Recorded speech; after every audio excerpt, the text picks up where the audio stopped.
안녕하세요. 평가과장입니다. 2023년도 재과장교환기간 평가 매뉴얼 분석하는 시간 지금부터 또 시작하도록 하겠습니다. 저번 주였나요? 우리 전북 김제시 재가협회에서 평가 세미나 협조를 요청하셔가지고 아마 10월 25일날 아마 김제에서 우리 김제 재가기 원장님들 모셔두고 제가 아마 평가 세미나를 진행할 것 같습니다. 혹시라도 이 영상을 시청하고 계시는 우리 김제시 이 관계에 있는 협회 분들 10월 25일날 오프라인 모임에서 뵙도록 하겠습니다. 이 영상을 보시고 뭐 또 지역 내에서 이제 평가 이제 얼마 안 남았잖아요. 평가 교육이 필요하신 기관들 같은 경우는 저희 사무실 전화하시면 지금처럼 저희가 최대한 평가 오프라인 교육을 지원을 하니까요. 저희 사무실 전화하셔가지고 협회 교육 관련된 거는 문의 많이 해주시면 되세요. 아셨죠? 자, 오늘 이제 말씀드릴 내용을 보도록 하겠습니다. 오늘 말씀드릴 내용은 뭐냐면 평가번호 21번이죠. 우리 욕구사정입니다. 욕구사정. 방문그룹, 요양목의 간호와 주간 단기, 복지연구 모든 항목에 포함되는 거라고 봐주시면 되는 거고, 우리 기관이 A냐 B냐 C냐 결정하는 항목이라고 봐주시면 되세요. 단순하게 이 항목은 지금 4점이 배정되어 있는데 이 항목이 단순 4점이 아니세요. 이 4점이 뭐랑 또 연결되냐면 이 다음 항목이 급여지급 계획에 바로 연동이 됩니다. 그럼 급여계획이 원래 욕구사정과 우리 위험도 평가 있죠. 낙상교차 인지를 반영해서 급여계획을 작성하게 돼 있는데 이 급여계획 점수까지 영향을 끼칩니다. 그래도 통합 거의 한 8점 정도 육박한다 봐주시면 되는 거고요.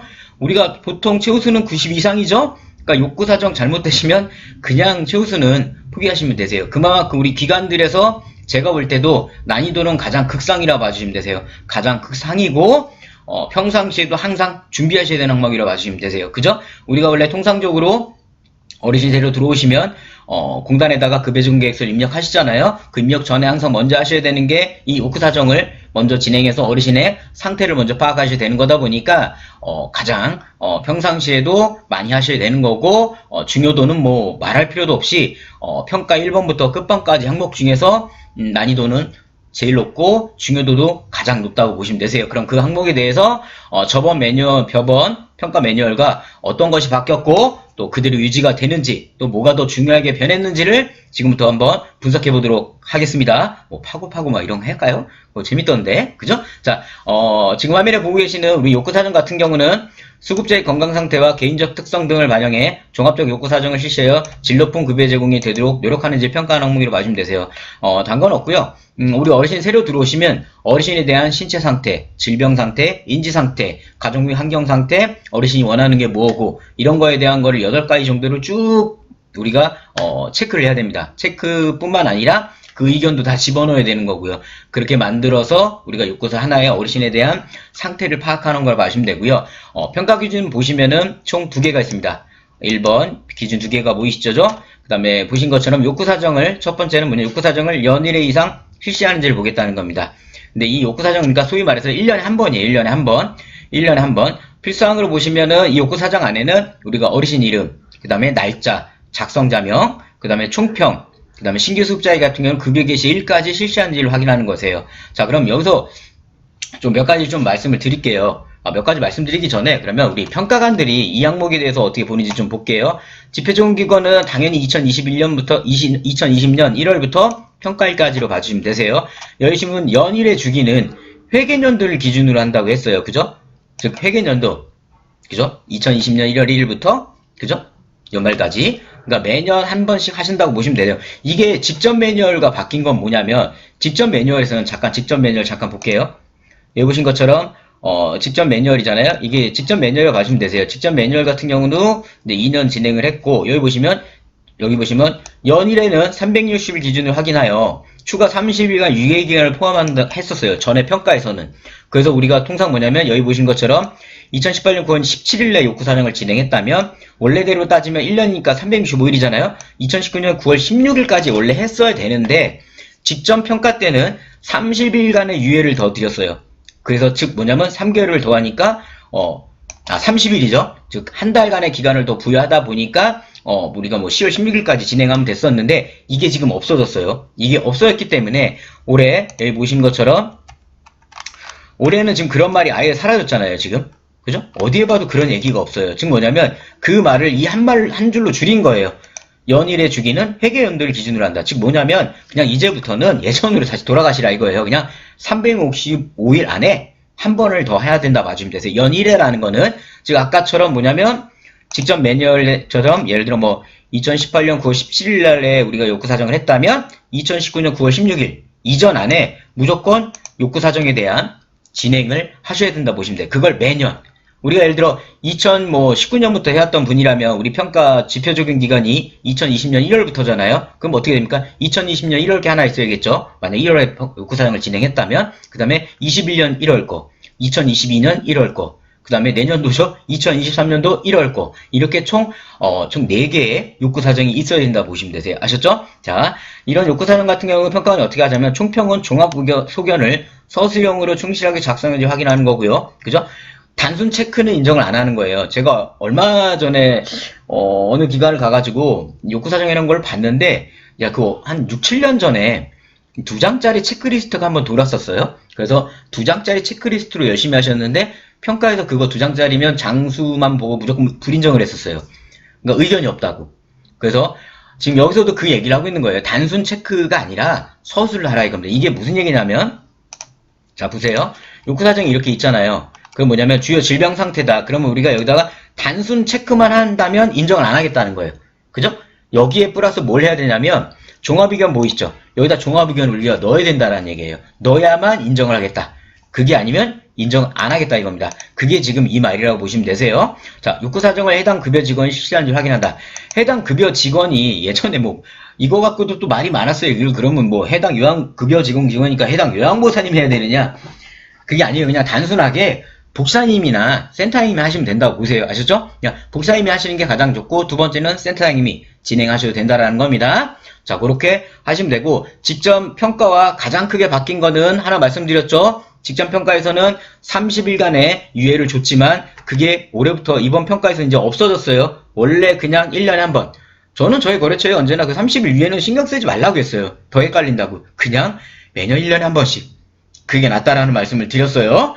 자, 첫 번째 평가 항목을 확인했고 평가받은 기록으로 즉 아까 보여드렸던 그런 서식의 욕구 사정으로 확인을 하는 겁니다. 자, 두 번째는 뭐냐 욕구 사정 안에는 8개 항목이 모두 확인돼야 되는 겁니다. 이 8개 항목이 뭐냐면 여기 것처럼 신체 상태, 질병 상태, 인지 상태, 의사, 영양, 가족 및 환경, 주관적 욕구, 자원 이용 여기까지 들어오면 다 인정하겠다는 거예요. 그러니까 최소 이게 들어와야 된다. 무슨 얘기냐면 자 보세요.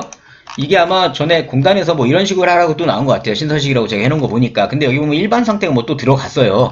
그죠? 근데 지금 평가에서는 일반 상태는 필요가 없는 거예요. 뭐만 있으면 되냐? 여기 있는 거 주요 질병, 신체, 재활, 간호, 인지, 그죠? 의사, 가족 및 지지체계, 주거환경, 이용하기 희망고 이게 이제 새로운 건데 이렇게 하셔도 되는 거고요. 아니면 옛날인 것도 하지만 보시면 신체 들어가 있죠. 질병 들어가 있죠. 재활, 간호, 인지, 의사소통, 영양, 가족 및 환경, 자원이용 욕구, 개별 욕구, 총평 이런 식으로 들어가도 평가에서는 뭐냐면 그러니까 어떤 욕구 사정 서식이 된다 하더라도 여기 보시는 것처럼 이 8개 항목이 무조건 들어가 있으면 돼요. 그리고 두 번째 이게 다 들어가 있고 두 번째는 뭐냐면 그게 단순 체크가 아니라 종합 의견이 다 들어가면 돼요. 종합 의견이 됐든 판단 근거가 됐든 상관이 없어요. 그 또 용어 가지고 또 되게 민감해 하시는 우리 시청자분들이 계시는데요. 전에는 뭐 판단 근거 나왔다가 또 갑자기 그 판단 근거 말이 종합 의견으로 또 바뀌었어요. 그러니까 그거는 크게 상관이 없는 거예요. 그거는 같은 의견이다 보니까 단지 거기에 내가 서술형으로 글을 적어놨느냐 이게 가장 중요하다고 보시면 되세요. 그래서 우리 평가관들도 보면 뭐냐면 욕구 사정이 단순 체크리스트 같은 경우 욕구 항목별 총평에 따른 근거가 확인돼야 인정하는 겁니다. 그러니까 즉 한마디로 종합 의견 쓰라 이거예요. 판단 근거를. 그 다음 예를 든다 보면 신체적 욕구 항목 중 옷 벗기를 부분 도움을 체크만 한 경우 인정하지 않고 판단 근거를 왼쪽 편마 위로 옷을 가릴 때 일부 도움을 주어야 하므로 내용을 기록한 거는 인정한다 이거죠. 그러니까 이거 오늘은 매뉴얼 분석 시간이니까요. 예를 들어 뭐냐면 여기 신체 상태가 있어요. 옷 벗기도 다 완전 도움을 했어요. 그럼 이게 왜 완전 도움이지 내용을 쓰라 이거죠. 전제 어르신은 중풍, 근력, 거동, 요실, 배변, 인지장애, 통증으로 인해서 거동이 불가한 상황이고 특히 운동 전에도 피부 관리를 하고 체질병도 증가하다 보니까 전체적으로 와상 상태다. 따라서 이런 질병이 인해서 와상태이기 때문에 어르신에 대한 우리가 체크를 했더니만 다 부운동으로 가야 된다. 이렇게 의견을 쓰라 이거예요. 의견을. 이해되셨나요? 그런 식으로 하신다면 충분하게 평가에서 큰 문제가 없다는 얘기인 겁니다. 자, 이렇게 우리가 두 가지 항목을 살펴봤고요. 채점 기준을 볼게요. 채점 기준을 1번, 2번 모두 만족하면 4점을 받으시는 거고요. 그 다음에 1번, 2번에 대해서 우리 수급자 표본, 자료 표본의 75%, 우리가 예를 들어 어르신 인원의 우리가 평가를 받는 날 어르신이 뭐 10명 미만이냐, 30명 미만이냐, 30명 이상이냐, 이거에 따라서 어르신을 보는 자료가 달라요. 뭐 3명을 보는 기관도 있고 4명을 볼 수도 있고 5명을 볼 수도 있어요. 근데 예를 들어 뭐냐면 4명을 봤다 쳐요. 그 4명을 봤는데 평가관이 4명을 봤는데 4명이 모두 다 잘 돼 있어요. 그러면 4점을 드리는 거고요. 4명을 봤는데 1명이 부실해. 그럼 75%잖아요.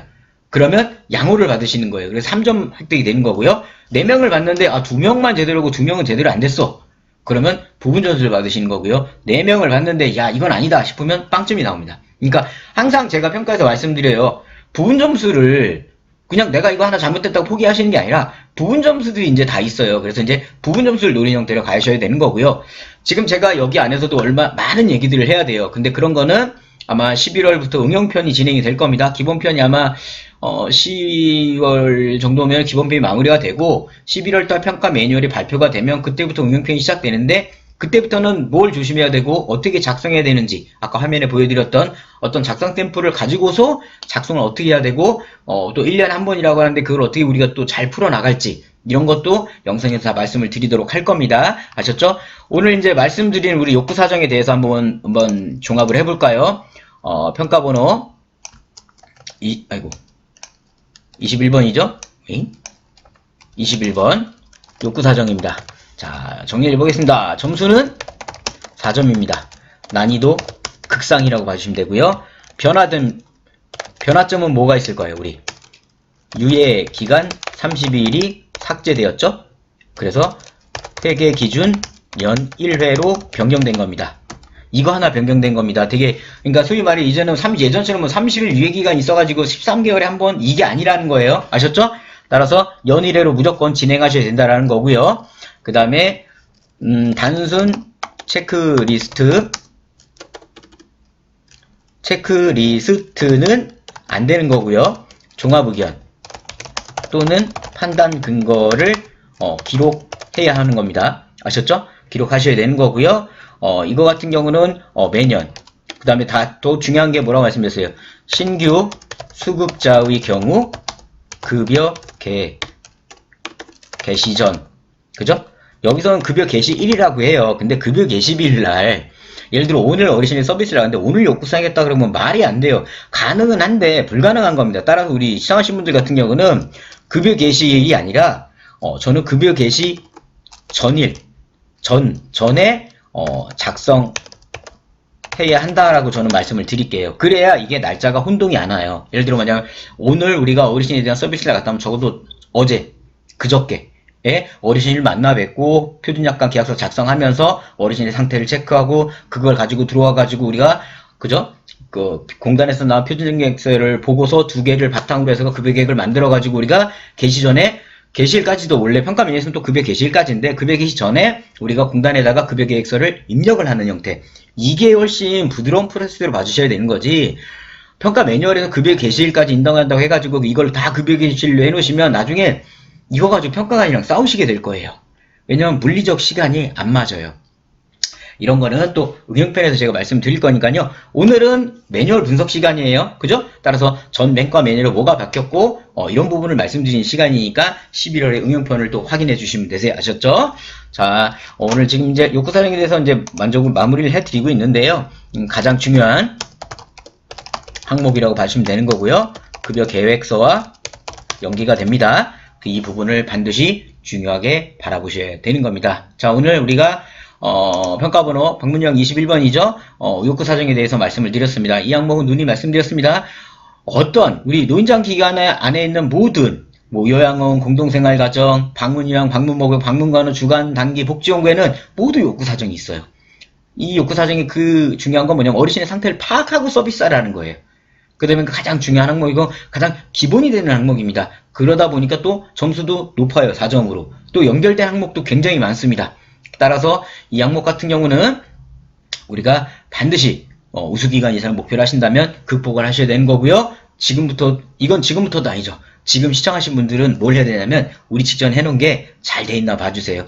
우리가 단순 체크만 해놓은 게 나는지, 아니면 그 안에 내용이 잘 구성이 돼 있는 건지, 이런 것들 지금 확인해 주시면 되는 거고요. 아셨죠?